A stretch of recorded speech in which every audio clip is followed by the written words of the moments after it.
Actions taken at the outset of an investigation at a fire and arson scene can play a pivotal role in the resolution of the case. Careful, thorough investigation is key to ensuring that potential physical evidence is not tainted or destroyed or potential witnesses overlooked. While many agencies have programs in fire and arson scene processing, the level of training and resources available from jurisdiction to jurisdiction, as does the opportunity to practice the actual investigation. To assist these agencies, the National Institute of Justice convened a group of law enforcement and legal practitioners as well as experts, fire investigators, to develop improved procedures for the investigation and collection of evidence from fire and arson scenes. Why investigate fires? Since Roman times, civil authorities have recognized the threat that fire represents not only to the well-being of individuals, but also, and perhaps more importantly, to the welfare and security of the community as a whole. In the days of wooden walls and roofs and straw-covered floors, any fire could ravage an entire city. So, it was in the interest of all concerned to investigate the fires and establish how they began. Civil authorities attempted to control the fire risk by assessing penalties if an accidental fire was allowed to get out of control. Dangerous practices such as leaving cooking fires unguarded were identified and controlled. Introduction. William the Conqueror issued an edict that cooking fires be dumped or covered after a particular time of evening so that unattended fires could not flare up. This policy of cover the fire gave rise to the curfew of today. If authorities could determine the fire was deliberately set, the perpetrator could be identified and punished. Some of the oldest English common laws regarded arson to be the crime of burning the house or dwelling of another. The crime of arson was considered to be such a danger that it was punishable by death. The same rationale applies today.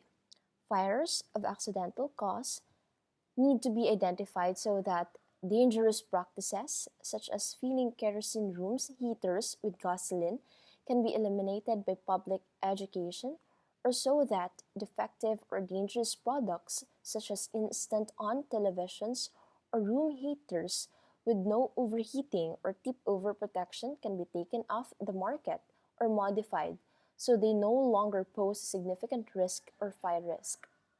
Fires of incendiary cause must be detected so that the fire setter can be intercepted before doing harm or doing more harm and punished as necessary. The problem of fire investigations. The advantages of accurate and thorough fire investigations are obvious. The United States is one of the few countries where public authorities have statutory responsibility to investigate all fires and determine their origins and causes. While this may appear to be a solution to the problem of fires and arsons, a number of major complications in fire investigations exists in the United States. First, a fire can be a complex event whose origin and cause are not obvious. Investigators may have expended considerable time and effort before the cause can be identified. This is the area where Holmes' dictum is especially applicable. Without gathering data, the investigator can only guess at what might have caused the fire based on circumstances alone. The training and preparation of qualified investigators are often costly and time-consuming, requiring dedication to the profession over many years. Second, the destructive power of fire itself compromises evidence from the outset. The larger a fire becomes and the longer it burns, the less evidence of causation will remain. In some fires, sufficient data to establish the origin and cause do not survive, no matter how diligent the search or well prepared the searcher is. This destruction may be excavated by the normal and necessary duties of fire personnel carrying out rescue, suppression, overhaul, and salvage tasks. Third, the complexity of a threat a major fire represents to the health and welfare of the community means that representatives from law enforcement, fire, rescue, and emergency medical services, hazardous material teams, utility company personnel, health and safety officers, and other public agency personnel may be on hand and may conduct some obligatory official duties. The presence of so many people, in addition to members of the press and the public who were attracted by the sights and sounds of major fire, offers yet more chances for scene security to be compromised and critical evidence to be contaminated, moved, or destroyed. Fourth, responsibility for the investigation of fires is split.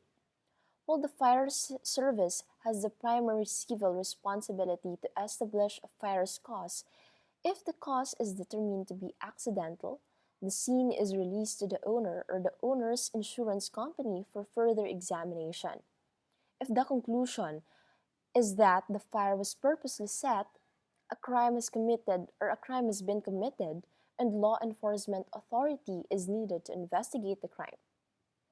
This often means that releasing the scene and evidence to a local law enforcement agency, where local law enforcement has inadequate sources or resources or personnel, an outside agency such as state fire marshal or even federal agency may be asked to investigate.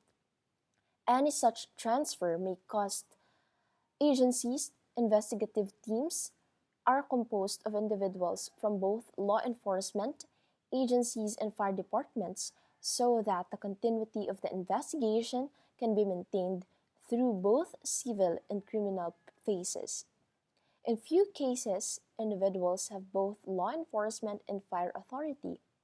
Thanks to extensive cross-training, so cases are handled from start to finish by a minimal number of trained, motivated investigators. Fifth, a lack of commitment to conduct fire investigations exists on the part of some law enforcement and fire agencies. Because of the demand for rescue, hazardous materials, and emergency medical assistance, in addition to their traditional duties of fire suppression, fire departments often find themselves with fewer resources to stretch to cover all the obligations. As a result, the less visible responsibilities of fire investigation and fire prevention are often scaled back. These cutbacks occur despite the advantages that aggressive programs in both areas could provide to the individual department and to the community it serves. Preventing a fire means there is no loss of life or property, no risk to personnel, no equipment costs. Investigating a fire means that potential accidental or criminal threats to the community may be averted in the future. Then who investigate fires? As might be gathered from the preceding points, who actually will investigate a fire is not an easy question to answer.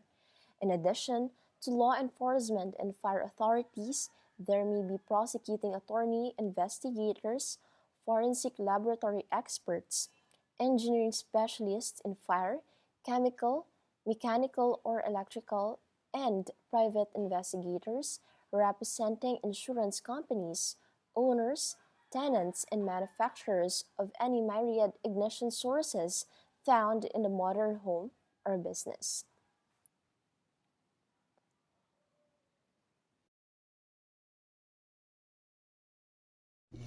Good day, everyone. I'm Jinky De La Cruz from Group 2 of 3 November. So today I'm going to discuss the Section A, establishing the role of first responders. Number 1. Observe the fire scene and conditions. Public safety personnel responding to a fire should observe conditions and activities at or near the scene so they can give investigators arriving later an accurate and complete description. First responders can gain information valuable to the fire investigation during their approach to and arrival at the scene. The procedure. While approaching to a fire scene, first responders should observe and mentally note the following conditions and activities, and as soon as the conditions permit, initiate the permanent documentation of the information, like written notes, voice recordings, and video tapes. The first public safety personnel to arrive on the scene, whether they are law enforcement, firefighters, or emergency medical services personnel. So the summary of number 1. First responders' initial observations provide investigators with information pertinent to the investigation. As the investigation unfolds, these observations may provide the starting point for evidence collection and preservation efforts. Number 2. Exercise scene safety. Safety overrides all other concerns. Ensuring the safety of victims, bystanders, and public safety personnel is the first responders. For most concerned at fire scene, first responders must take steps to identify and remove or mitigate safety hazards that may further threaten the victims, bystanders, and public safety personnel. They must exercise due caution to avoid injuries to themselves and others. So, the danger in number 2.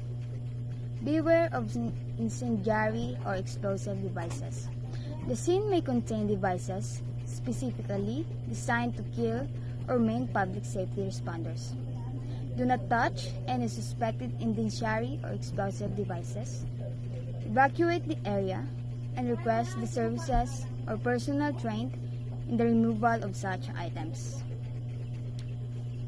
So the summary of number 2.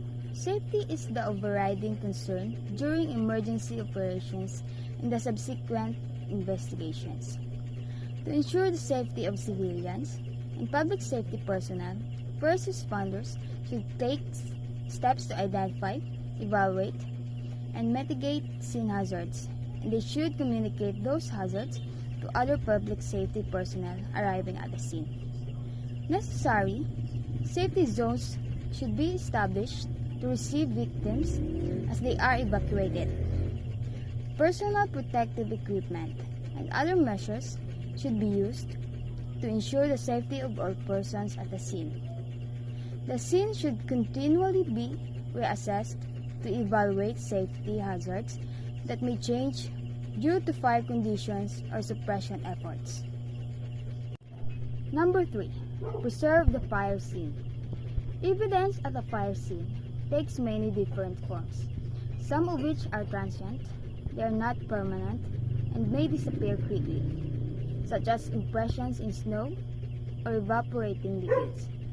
First responders must understand how to rescue, medical, fire suppression, overhaul, and salvage efforts can be adversely affect different forms of evidence and take steps to preserve evidence accordingly. First responders should assess the fire scene to identify potential evidence, take preliminary steps to preserve it, and notify appropriate authorities about its existence. The procedure. To preserve evidence, first responders should A. Observe and mentally note evidence that may be present at the scene, such as fire patterns, burn injuries to victims, and fire patterns on clothing, trailers, ignitable liquids, or other unusual fuel distribution, incendiary ignition or explosive devices, shoe prints and tire impressions, broken windows and doors, distribution of broken glass and debris, indications of forced entry, containers, discarded clothing, trace evidence, evidence of crimes in addition to the possible arson, witnesses, bystanders, and witness, and other unusual items or the absence of normal contents or structural components. So to continue the topic, Kijagayam will be discussed. Letter B to continue the topic. Thank you. Good day everyone, I am Kisha again.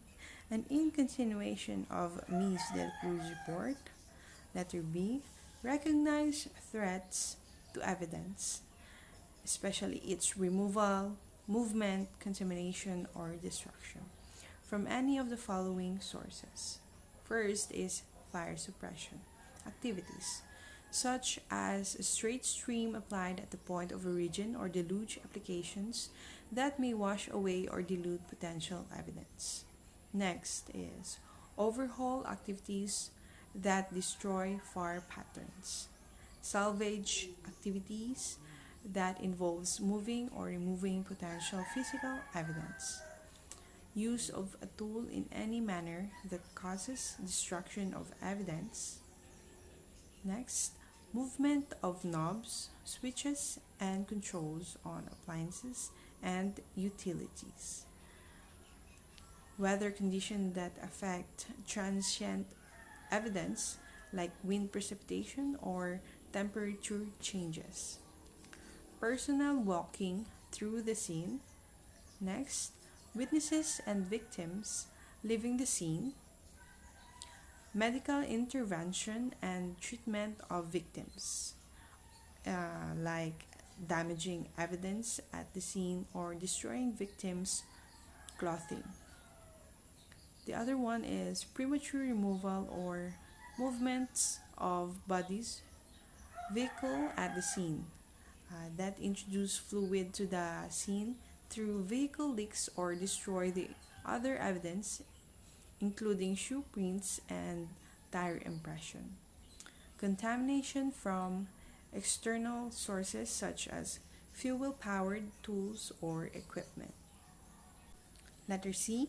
Protect evidence by limiting excessive fire suppression, overhaul, and salvage, avoiding needless destruction of property, leaving bodies undisturbed. Next is flagging items of evidence with cones or markers, recording observations through written notes or voice recording, covering items or areas containing evidence with objects that will not contaminate the evidence, especially when you clean boxes or tarpaulins.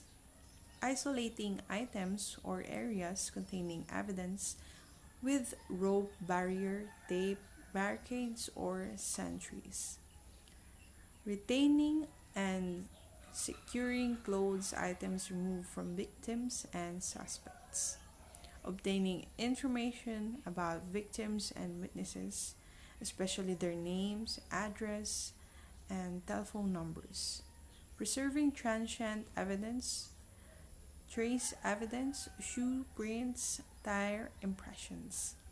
Removing evidence at risk of imminent destruction by the fire or structural collapse of damaged building.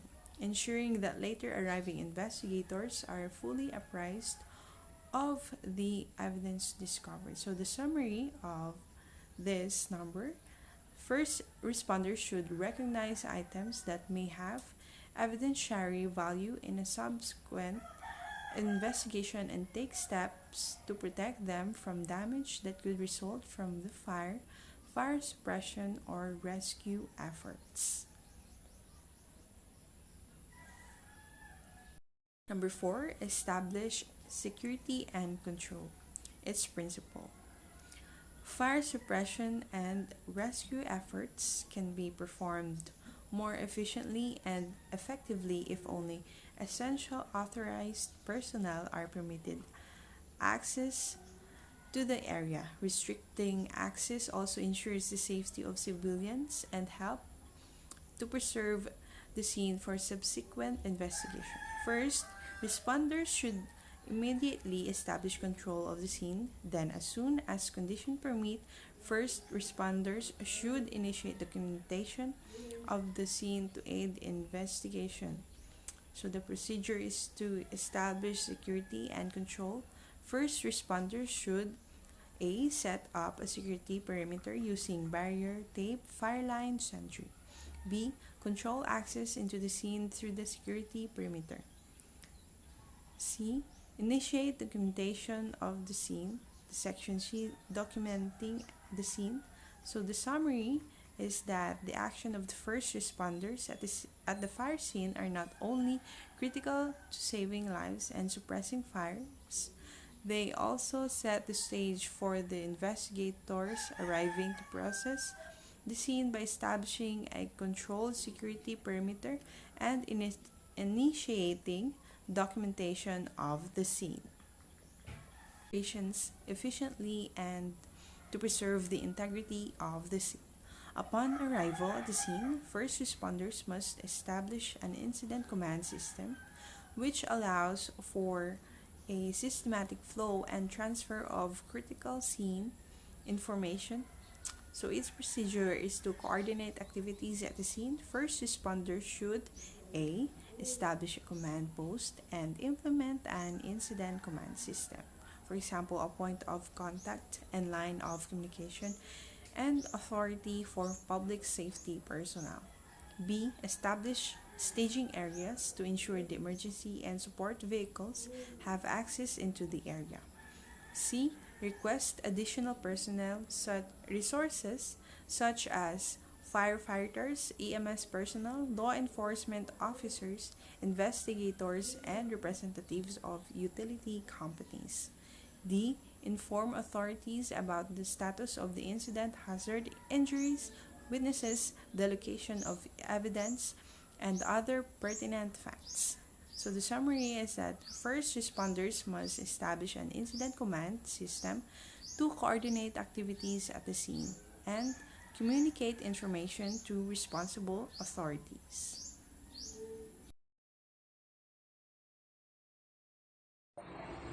Section B. Evaluating the scene. First, introduce yourself and your role as the investigator. Principle. Introductions at the scene allow the investigator to establish formal contact with other official agency representatives. The investigator should meet the incident commander and first responders to assess previous events and the current status for a fire scene. Introduce himself or herself, identify essential personnel, and determine what the scene safety and integrity issues are. Procedure. Upon arrival at the scene, prior to entering the scene, the investigator should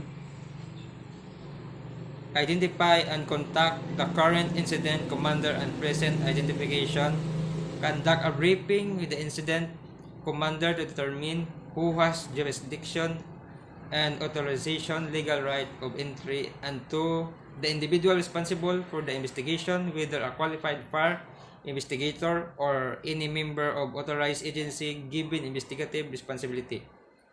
The supervisor officer in control of the scene identify other personnel at the scene, example, law enforcement, firefighting, EMS, hazardous materials, and utility services personnel. Determine the level of assistance required and whether additional personnel are needed.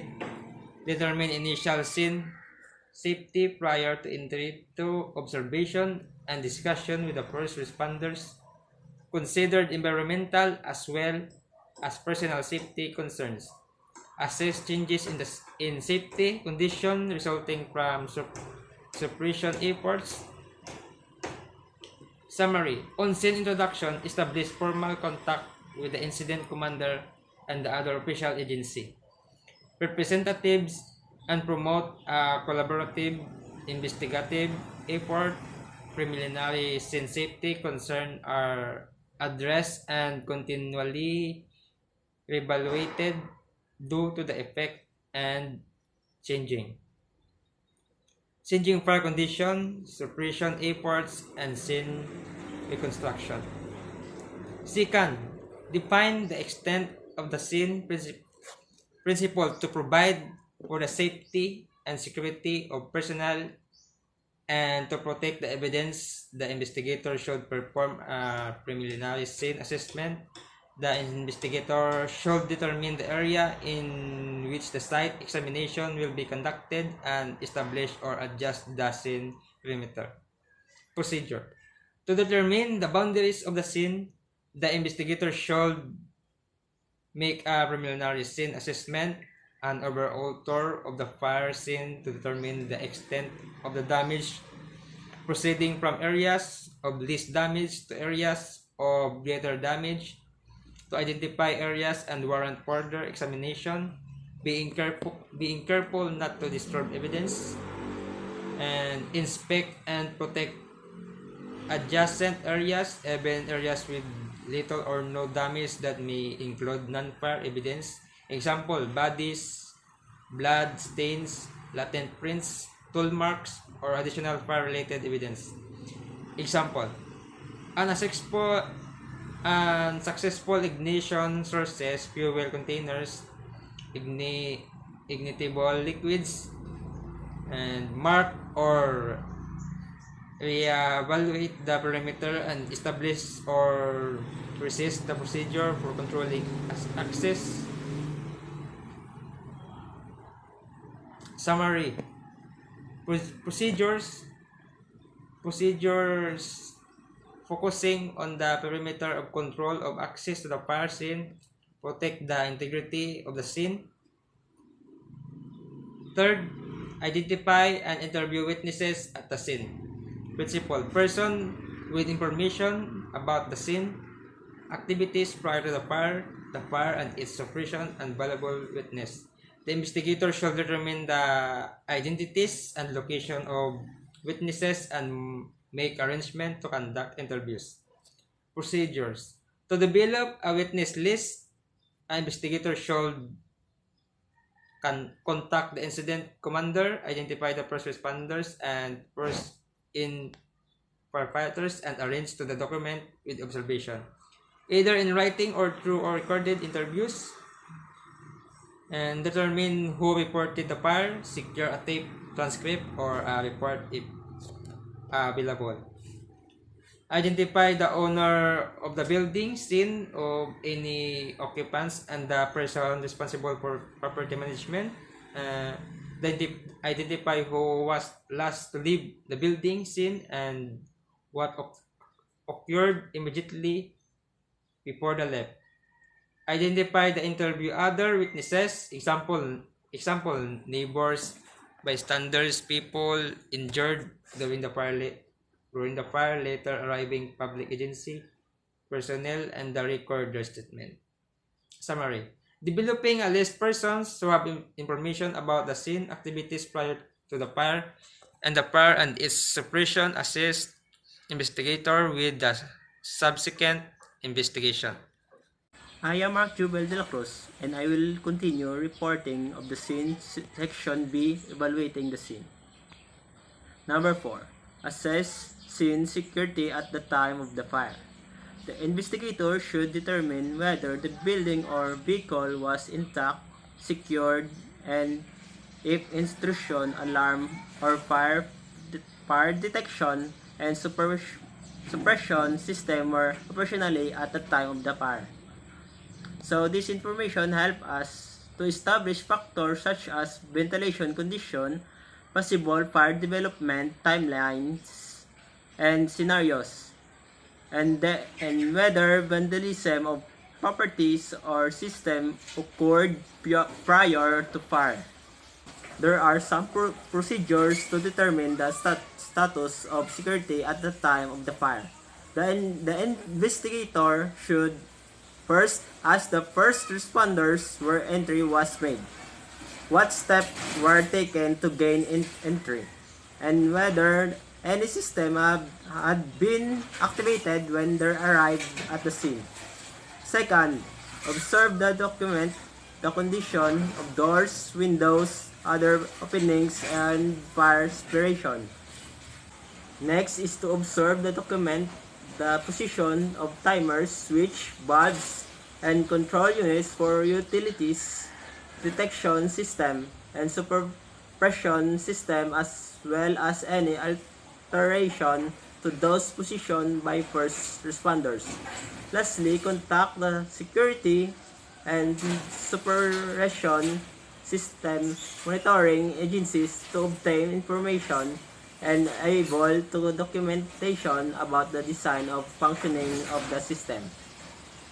So, all in all, determining and documenting system operation and scene security at the time of the fire. Establish existing condition of the scene. Data from detection and suppression system can provide information about fire's origin and spread. Next is number 5, which is to identify resources required to process the scene. The investigator should recognize limitation of his or her own expertise and knowledge and determine what personnel may be required to process the scene according to NFPA 921 and other recognized national guidelines.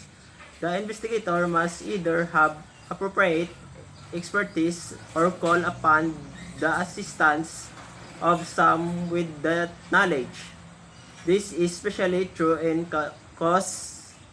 case involving deaths, major injuries, or large property loss. So, based on the preliminary scene assessment and analysis of fire patterns and damage at the scene, the investigator should first identify the distinct origin or location where the fire started and an obvious fire causes. If neither the origin nor the cause is immediately obvious, the investigator should conduct a scene examination in accordance with NFPA 921 and other organized national guidelines or seek someone with the expertise required. Next is known when to contact or request the assistance of specialized personnel and to obtain specialized equipment as required to assist with the investigation. Standard equipment should include the following: barrier tape, clean unused evidence containers like cans and glasses jars, a compass, decontamination equipment such as buckets and detergent, evidence tags, labels, and tape, gloves, hand tools like hammers, screwdrivers, and knives, lights like flashlights, personal protective equipment, photographic equipment, rakes, broom, spades, and etc. Writing equipment like notebooks, pens, and pencils. Lastly is to recognize consider the interests of parties that may be affected by the outcome of the investigation, and to extend possible avoid jeopardizing those interests by taking steps to protect evidence. This issue includes spoliation, subrogation, and third-party claims. As a summary, identify the required resources, ensure that scene is processed by qualified individuals, and that evidence necessary from both criminals and civil litigation will preserve. That's all for the section B. Thank you. That may indicates the whether if that scene is that fire or arson is accidental or with has a probable cause.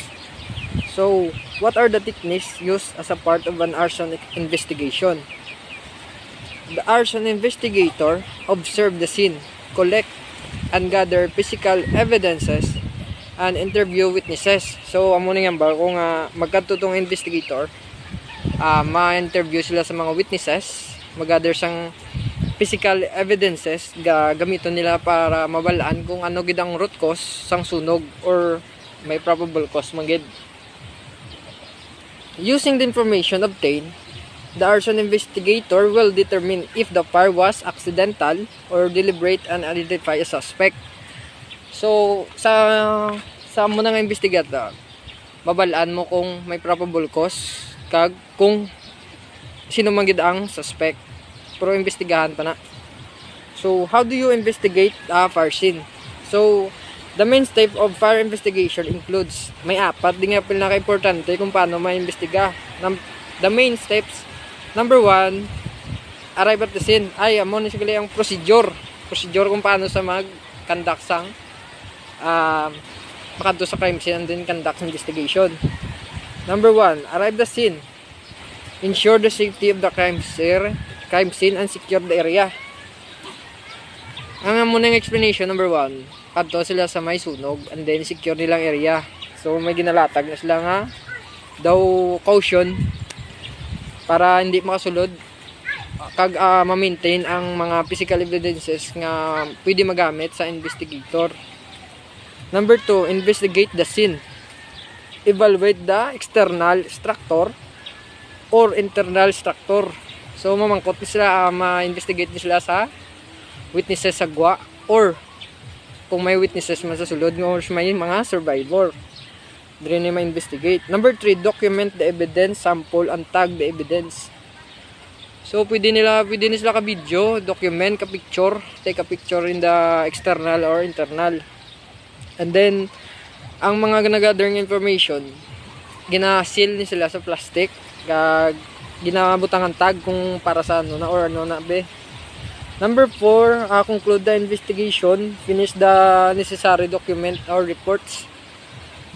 Sa mo naman ni gina-construct na nila investigation para preparation na para sa investigation. So, how should an investigation manage a fire scene? Paano ma-manage ang mga investigator ang fire scene? The investigation should contact the incident's commander, identify the first responder and first in firefighters. So dapat based sa research sa Google, ay makontak ka sa incident's commander and then identify the first responder and first in firefighters. Kung sino ang una nga nagkadto nga mga bumbero, in my explanation lang. Correct me if I'm wrong.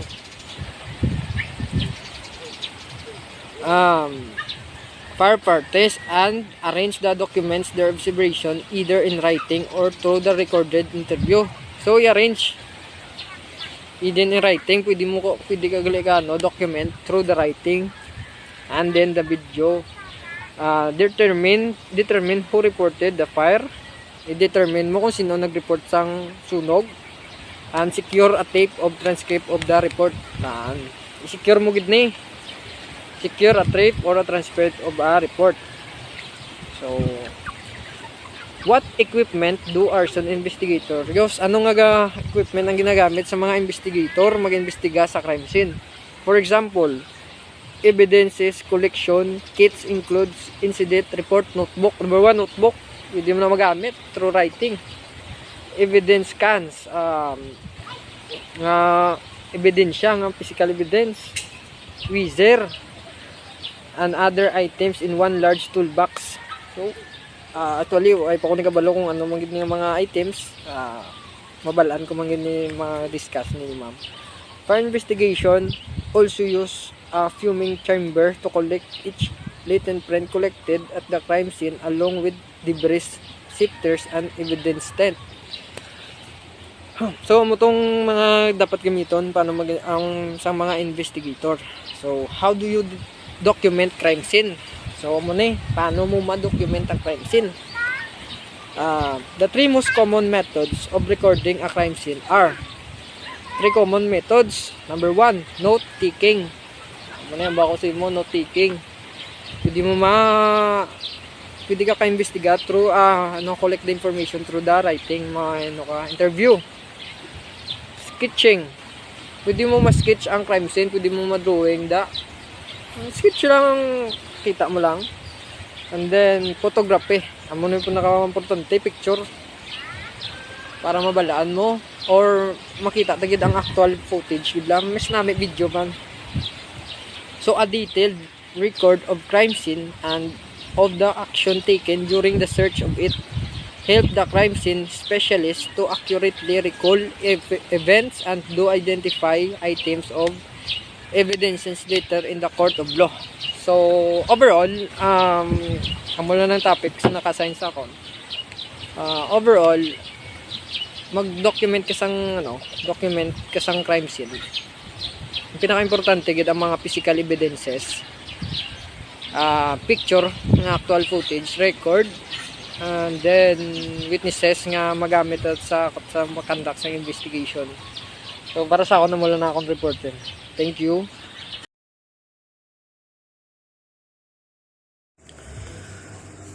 Good afternoon, ma'am.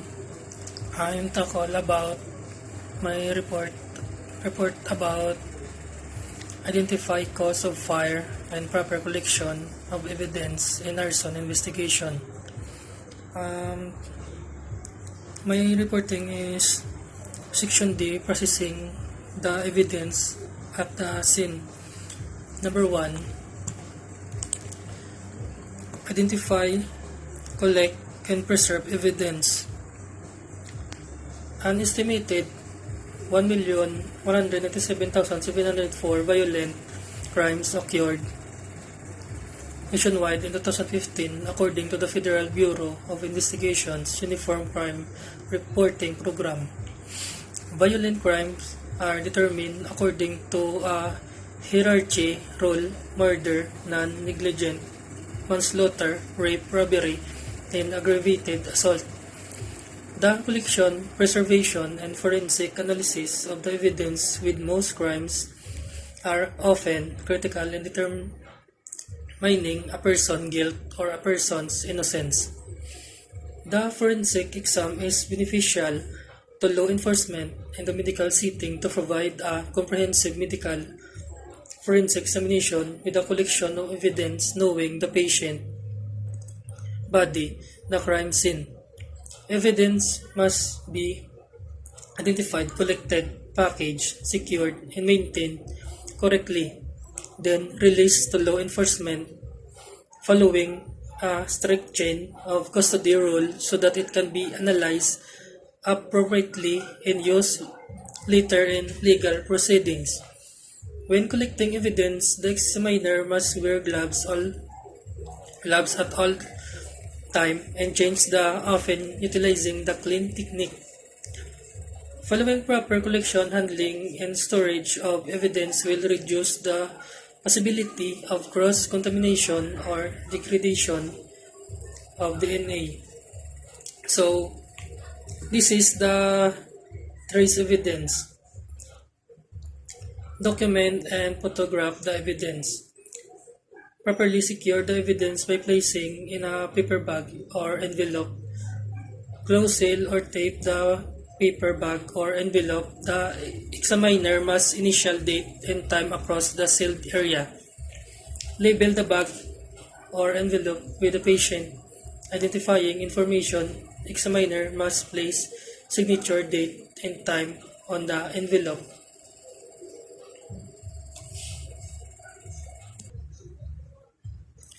And number 2 is prevent contamination. The issue of contamination of physical evidence has painfully brought notoriety to several criminal cases. Webster Dictionary defines contamination as to make impure, corrupt, by contact, pollute, taint. Potential contamination of physical evidence can occur at the crime scene. During the packaging, collection, and transportation of the evidence to a secured facility or laboratory, and during evidence analysis and storage. While forensic scientists in the laboratory are sensitive to the issue of contamination and have developed protocols to identify and reduce the risk of contamination, law enforcement has been slower to incorporate precautions in contamination prevention. Recent advances in forensic DNA technology are making it even more important that crime scene personnel become more sensitive to the issues of contamination. And crime scene contamination usually result through the action of the personnel at the scene. In general, the greater number of personnel at the scene, the more likely it is that the scene evidence will be contaminated. Scene personnel can deposit hairs, fibers, or trace material from their clothing or destroy latent footwear or fingerprints. Footwear patterns can also be deposited by crime scene personnel or anyone entering the scene. As Professor Locard has taught us, when two objects come in contact with each other, they exchange trace evidence. Each time we enter a crime scene, we not only potentially leave trace evidence behind, but also take evidence away from the scene. Packaging and transporting evidence. Evidence packaging is important for preserving and protecting evidence between the time it is collected and when it can be analyzed in the laboratory. In some cases, it may take several weeks to have evidence processed by a forensic science laboratory. Therefore, fire investigators should take particular care in packaging and preserving evidence to maintain the quality of the sample and prevent the release, deterioration, or contamination of such residue as flammable or combustible liquids, insecticides, and cleaning liquids. In transporting of evidence, the admissibility of evidence in a court of law depends entirely upon the fire investigators' efforts to maintain proper security. Chain of custody from the time of discovery and collection throughout storage. During shipping to laboratory up to the date of court appearance, whenever possible, evidence should be handled and controlled, maintained by the original fire investigator. As what I have said, evidence packaging is very important because it is to preserve the evidence and also to avoid the evidence to be contaminated. The personal transportation of evidence to a laboratory for testing is the best method. If possible, the same person who recovers the evidence should seal, initial, and transport it to the laboratory. This eliminates the possibility of the chain of evidence being broken and also eliminates handling by other investigators or personnel. It may become necessary to ship the evidence to a laboratory for examination or testing. When this becomes necessary, every precaution to preserve the chain of custody must be taken. So, in transporting of evidence, personal transportation of evidence to a laboratory for testing is the best method because kung you yourself, the investigator, ma-handle with care mo ang evidence and ma-avoid ang alteration or tampering of the evidence. Maintaining the chain of custody is the most critical process of evidence documentation. It is a must to assure the court of law that the evidence is authentic. Chain of custody proves the integrity of a piece of evidence because it is a process that tracks the movement of evidence through its collection, safeguarding, and analysis life cycle by documenting each personnel who handled the evidence, the time and date, and when it was collected or being transported. Therefore, maintaining the chain should be considered a professional and ethical responsibility by those in charge of the evidence. It is imperative to create an appropriate awareness regarding the importance and correct procedures of maintaining the chain of custody of evidence among the people dealing with such cases. It must remain in mind that it is the most critical procedure which ultimately decides the admissibility of evidence in the court of law. So maintaining the chain of custody is the very important part because it is to assure that the evidence is not altered or not being tampered or not being copied. So the evidence is very authentic, good, and the chain of custody is gonna make sure gid nila na monitored gid if who are the persons or the investigators has the access sa evidences. They keep on track gid. It means gina record gid nila if who was the person in charge or where it was transported or whom it was transported. And that's all. Thank you. Good day. Today I will discuss the step 5, which is completing the scene or investigation. So there are two. One is releasing scene and the other one is submit reports to the appropriate databases. So, submit reports to the appropriate databases may siya principal COG procedure. So, ang principle ni is detailed fire information is collected, integrated, and disseminated through national state databases. This data helps authorities identify trends and develop innovative procedures and equipment. So it has a procedure that the investigator should collect sufficient information to facilitate reporting to the following databases as appropriate. So, principle ni is it is a big help especially to our authorities para ma-help ma-identify ang trends like explosions and other incident involving explosives. So, ang investigator siya ni ang ga-collect sang sufficient information para ma-facilitate kag ma-report ni ang tanan niya nga na-compile na databases. So, the investigator or authorized agencies administration ginasubmit ni ang detailed report to these databases. So, may ara tatlo. Ang one is Arson and Explosiveness National Repository. Ang number 2 is BAM Data Center. And 3 is Uniform Crime Reports, National Incident-Based Reporting System, and National Fire Incident Reporting System. So, these 3 databases, sila ni ang gastor sang information para later on ma-access ta sa further investigation.